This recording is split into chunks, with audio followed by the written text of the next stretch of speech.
Good morning बच्चों। Tiger परिवार online classes में पुष्पनाथ का नमस्कार। जैसा कि आपको पता है कि कोविड-19 के चलते आपके क्लासेस ऑनलाइन प्रारंभ हो रही हैं और अब ये कोरोना वायरस हमीरपुर जिले में भी आ चुका है, जिसकी वजह से आपकी बाकी क्लासेस आपकी 20 मई तक बंद रहेंगी। ठीक है, जितना भी हो सकेगा तो मैं आपको क्लास उपलब्ध कराऊंगा। तो सबसे पहले मैं आप कक्षा 9 की साइंस में आपको बता रहा था कि आपका चल रहा था मापन। तो मापन आपका चलने में आपके 2 भाग खत्म हो गए थे, अब आपका तीसरा भाग है। तो मापन के बारे में आपकी जो जानकारी है वो कक्षा 11 और में फिजिक्स केमिस्ट्री दोनों में आपको मिलेगा। तो आपको ये ध्यान रखना कि कक्षा 11 के भैया बहन भी इसको देख लें, क्योंकि 11 में आपको ये सब चीजें नहीं पढ़ाई जाएंगी, आपको कक्षा 9 में ही आपको बताया जा रहा है। ठीक है, आपको पहले ही बताया था। तो आपकी परिभाषा हो गई थी मानक मीटर, मानक किलोग्राम। ठीक है, तो आपकी 2 परिभाषा हो गई थी। तो ये चीजें कहाँ से ली गई, क्यों हमने मानक मीटर इतना ही लिया, क्यों किलोग्राम का बांट इतना ही लिया। ठीक है, मानक सेकेंड आपका एक दिन में आपका 86,400 सेकेंड ही क्यों लेते हैं, है ना। तो ये सब चीजें आपको ये कहां से लिया गया, तो आपको पहले ही बताया था कि आपके पेरिस के सभी सर्बिन नामक स्थान पर है, तो वहां पर एक अंतरराष्ट्रीय बांध एवं माप का कार्यालय है। तो वहां पर ये सब चीजें क्या है आपकी उपलब्ध हुई है, आपको वहां से लिया गया है। ठीक है, क्योंकि आपका ऐसा होता है ना कि सभी देश क्या होते हैं, अलग अलग अपने पैमाने होते हैं। ठीक है, अपने यहाँ मापते हैं, जैसे इकाई, ढाई, सैकड़ा, 1000, 10,000, लाख होता है ना। दूसरे देशों में क्या होता है आपका मिलियन, बिलियन, ट्रिलियन, ये सब आपका होता है, और पाउंड ये सब होता है। तो एक इसी से इसके लिए एक अंतरराष्ट्रीय कार्यालय बनाया जिसमें सभी आपकी चीजें एक ही नापी जाएंगी, अंतरराष्ट्रीय हो चाहे आपकी राष्ट्रीय हो। ठीक है, अब आपका अगला है मानक सेकेंड। तो मानक सेकेंड की आपकी पुरानी परिभाषा क्या है, तो मध्यमान सौर दिवस का मतलब होता है कि एक दिन में, और एक दिन में आपके कितने घंटे होते हैं 24, और एक घंटे में कितने आपके सेकंड होते हैं, तो एक घंटे में जितने भी सेकंड होते हैं, है ना, तो उनका क्या करते हैं गुणा कर देते हैं 24 में। ठीक है, एक घंटे में आपको पता है 3600 होता है। ठीक है, तो उसमें क्या करते हैं आपका 24 में गुणा कर देंगे तो आपका आएगा 86,400। ठीक है, तो आपका है मध्यमान सौर दिवस का 1/86,400 भाग 1 सेकेंड कहलाता है, या कि पारंपरिक परिभाषा कहते हैं कि पुरानी परिभाषा है। ठीक है, अब आधुनिक परिभाषा क्या है आपकी मानक सेकेंड का आपका लिया गया है। ठीक है, बार बार नहीं लिखेंगे, अंतरराष्ट्रीय पेरिस समीप है ना, सर्बिन नामक ये नहीं लिखेंगे, अब सीधे आपका है। अब आपकी आधुनिक परिभाषा क्या है कि मानक सेकेंड वह समय अंतराल है, अंतराल मतलब बीच की दूरी है ना, तो मानक सेकेंड वह समय अंतराल है जिससे परमाणु घड़ी सीरियम 133 आपका परमाणु भार होता है। जैसे आपका अभी मिला था क्रिप्टॉन 86, तो वो क्रिप्टॉन 86 क्या है, वो क्रिप्टॉन आपका जो तत्व है उसका परमाणु भार है। तो आपका इसी प्रकार का मानक सेकेंड वह समय अंतराल है जिससे परमाणु घड़ी में सीजियम 133 का परमाणु 9, 19, 26, 31, 770 बार कंपन करता है। मतलब 9 अरब 19 करोड़ 26 लाख 31,770 बार कंपन करता है। ठीक है, तो आपको ये क्या है, ये आपकी आधुनिक परिभाषा है कि मानक सेकेंड वह समय अंतराल है जिससे परमाणु घड़ी में, जो घड़ी है कैसी परमाणु घड़ी है, तो परमाणु घड़ी में सीजियम परमाणु, तो सीजियम जो परमाणु है वो कितनी बार कंपन करता है 9, 19, 26, 31, 770 बार कंपन करता है आपका। ठीक है, तो ये आपको ध्यान रखना है। ठीक, अब आपकी आधुनिक परिभाषा हो गई। अब आपकी केल्विन, आपको बताया था 60 आपके मूल मात्रक होते हैं। ठीक है, 60, तो उन्हीं के बारे में आपकी चर्चा हो रही है। तो आपका मानक मीटर हो गया था जो है ना, मानक किलोग्राम हो गया, मानक सेकेंड हो गया। अब आपको पढ़ना है केल्विन, है ना। तो केल्विन का दूसरा नाम डिग्री सेंटीग्रेड भी बोलते हैं। तो केल्विन क्या है, इसकी आपकी परिभाषा क्या है, तो मानक वायुमंडलीय दाब पर, मानक मतलब होता है 76 सेंटीमीटर वायुमंडलीय दाब होता है आपका। हमेशा लगता है, आपके हर एक वस्तु पर लगता है वायुमंडलीय दाब। तो जितनी भी पृथ्वी पर आपकी जितनी भी चीजें सभी पर आपका वायुमंडलीय दाब लगता है, ठीक है। तो मानक वायुमंडलीय दाब पर शुद्ध बर्फ के गलनांक एवं शुद्ध जल के क्वथनांक के तापांतर का 1/100वां भाग 1 केल्विन होता है।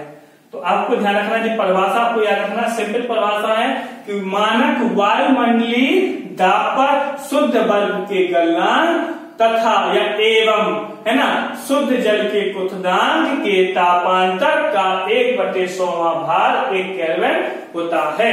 जैसे आपका 100 डिग्री सेंटीग्रेड होता है ना, आपका पानी उबलता है, तो ये आपका हो गया बर्फ का गलनांक, क्वथनांक आपका 100 डिग्री सेंटीग्रेड क्या होता है, आपके पानी बर्फ जमता है, तो वो आपका क्या हो गया, वो जल का क्वथनांक है, ठीक है। उसके 1/100वां भाग, उसके तापांतर का 1/100वां भाग आपका 1 केल्विन होता है।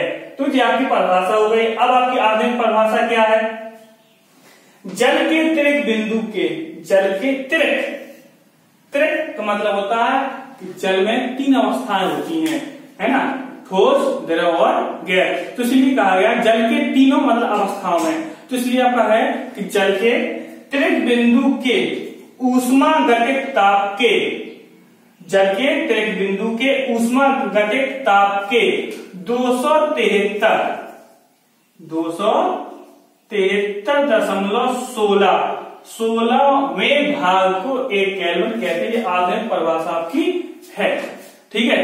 तो जल के तिरक बिंदु के ऊष्मागतिक ताप के 1/273.16वें भाग को 1 केल्विन कहते हैं। आपके आधुनिक परिभाषा होगी।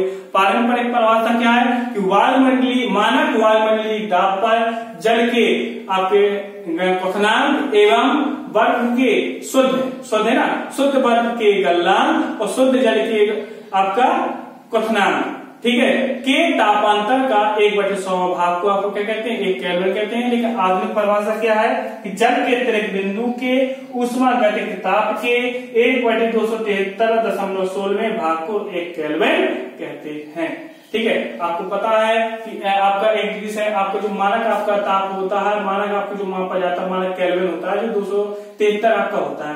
बाद में आपका जो 0.16 आपका होता नहीं है, ठीक है। तो आपका पूरा आपका मान होता है 273.16वें भाग को 1 केल्विन कहते हैं, ठीक। अब आगे है आपका एम्पियर। तो एम्पियर की परिभाषा, मानक एम्पियर आपका जो विद्युत आपका बहती है, आपका देखो केल्विन हो गया, अब आपका है एम्पियर।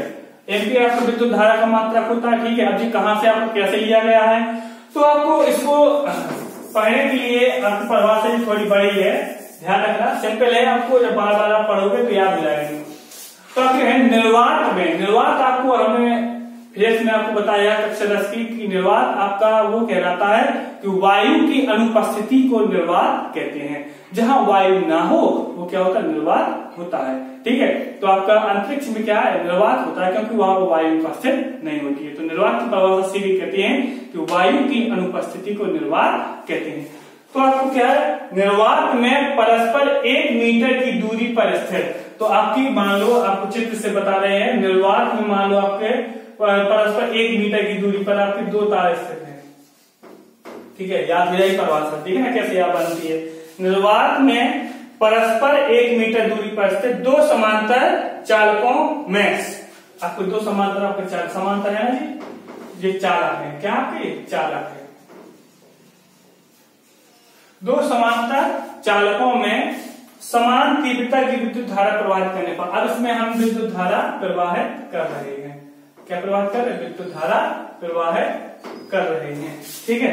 करने पर यदि चालकों की प्रति मीटर लंबाई पर, यदि आप मान लो यहां तक आपकी लंबाई पर प्रति मीटर लंबाई पर 2 × 10⁻⁷ न्यूटन का बल लगे, कबल उत्पन्न हो तो चालक प्रवाहित धारा 1 एम्पियर होती है। देखो इस चित्र से आपको पूरी परिभाषा क्लियर हो जाएगी, ठीक है। कैसे कि निर्वात में स्थित, ठीक है, निर्वात में स्थित है ना, परस्पर 1 मीटर दूरी पर स्थित 2 समांतर चालकों में, ठीक है, 2 समांतर चालकों में, ठीक है, दो समांतर चालकों में अगर समान तीव्रता की विद्युत धारा प्रवाहित करें, समान तीव्रता की विद्युत धारा प्रवाहित करें तो प्रति मीटर लंबाई में, तो प्रति मीटर लंबाई में 2 × 10⁻⁷ मीटर का बल उत्पन्न हो तो उसे क्या कहते हैं, 1 एम्पियर कहते हैं। ये आपकी परिभाषा लिखी है। क्या लिखी है कि निर्वात में परस्पर 1 मीटर दूरी पर स्थित दो समांतर चालकों में समान तीव्रता की विद्युत धाराएं प्रवाहित करने पर यदि चालकों की प्रति मीटर लंबाई पर 2 × 10⁻⁷ न्यूटन का बल उत्पन्न हो जाता है तो चालक में प्रवाहित धारा 1 एम्पियर होती है। या आपकी क्या हो जाती है, परिभाषा हो जाती है। कैसे हमने आपको यही बताया कि सिंपल है आपके निर्वात, मान लो आपके निर्वात है, ठीक है, ये क्या आपका निर्वात। देखो हमेशा चित्र बना के परिभाषा याद करो कि निर्वात में स्थित है ना, तो निर्वात में स्थित आपके दो क्या है, परस्पर 1 मीटर की दूरी पर आपके क्या दो समांतर आपके क्या चालक हैं। तो आपको परिभाषा क्या देंगे, निर्वात में स्थित है ना, निर्वात में परस्पर 1 मीटर दूरी पर स्थित दो समांतर चालकों में है ना, दो समांतर चालकों में अगर समान तीव्रता की विद्युत धारा आई, समान तीव्रता की विद्युत धारा प्रवाहित करें है ना, तो समान तीव्रता की विद्युत धारा प्रवाहित करें तो प्रति मीटर लंबाई में, तो चालकों में प्रति मीटर लंबाई में 2 × 10⁻⁷ न्यूटन का बल उत्पन्न हो जाता है तो उसे क्या कहते हैं, आपका 1 एम्पियर कहते हैं। तो आपकी आपकी परिभाषा दी है, ठीक है। अब आपका ये हो गया, आपकी 6 हो गए आपके, है ना, आपका मानक मीटर हो गया, मानक किलोग्राम हो गया, मानक सेकंड हो गया, आपका केल्विन हो गया, ठीक है, केल्विन हो गया, ठीक है। अब आपका एम्पियर हो गया, आपकी 2 और बची है, 6 और 7। तो इसको आपको देखना है, ठीक।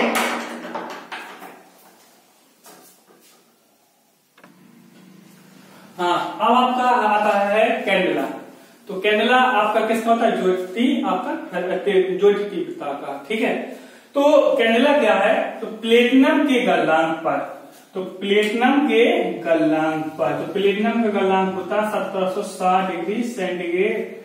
तो 1760 डिग्री सेंटीग्रेड मतलब पता है बर्फ कितने में आपका पिघलती है, आपका 100 डिग्री सेंटीग्रेड आपका वाष्प बनने लगता है, जो जल होता है 100 डिग्री। अब जी कितने पर आपका पिघलने लगता है आपका जी, ठीक है, 1760 डिग्री सेंटीग्रेड पर। अब और जल 100 है ना, तो इसलिए कहा गया प्लेटिनम के गलनांक पर श्वेत प्रकाश के, श्वेत प्रकाश आपका क्या होता है, श्वेत मतलब सफेद नहीं है, श्वेत मतलब जो होता है सूर्य से किरण निकलती, सूर्य से कितनी किरण निकलती है आपके, औरत किरण आपके जानते हो कि 7 प्रकार की किरण निकलती है, बेजानी, पी, नाला। तो उसी को पूरे के समय को हम कहते हैं वेवगियोर, इसको कहते हैं वेवगियोर को हम श्वेत प्रकाश कहते हैं। तो प्लेटिनम के गलनांक पर श्वेत प्रकाश के किसी स्रोत मतलब साधन पृष्ठ के 1/60 सेंटीमीटर स्क्वायर क्षेत्रफल से उत्सर्जित ज्योति फ्लक्स को एक कैंडेला कहते हैं। तो आपकी परिभाषा क्या, प्लेटिनम के गलनांक पर है ना, श्वेत प्रकाश के किसी स्रोत के, तो श्वेत प्रकाश के एक साधन है ना, स्रोत के पृष्ठ के, एक स्रोत है, साधन है, उसके पृष्ठ के 1/60 सेंटीमीटर स्क्वायर क्षेत्रफल से उत्सर्जित ज्योति फ्लक्स को, आपके 1/60 है ना, उससे आप उत्सर्जित ज्योति फ्लक्स को एक कैंडेला कहते हैं, आपका ज्योति फ्लक्स है। तो प्लेटिनम के गलनांक पर फ्लक्स आपको 11-12 पढ़ने को मिलेगा अच्छी तरह, ठीक है। तो प्लेटिनम के गलनांक पर श्वेत प्रकाश के किसी स्रोत के पृष्ठ के 1/60 सेंटीमीटर स्क्वायर क्षेत्रफल से उत्सर्जित ज्योति फ्लक्स को एक कैंडेला कहते हैं। सिंपल परिभाषा है, आपको याद हो जाना चाहिए।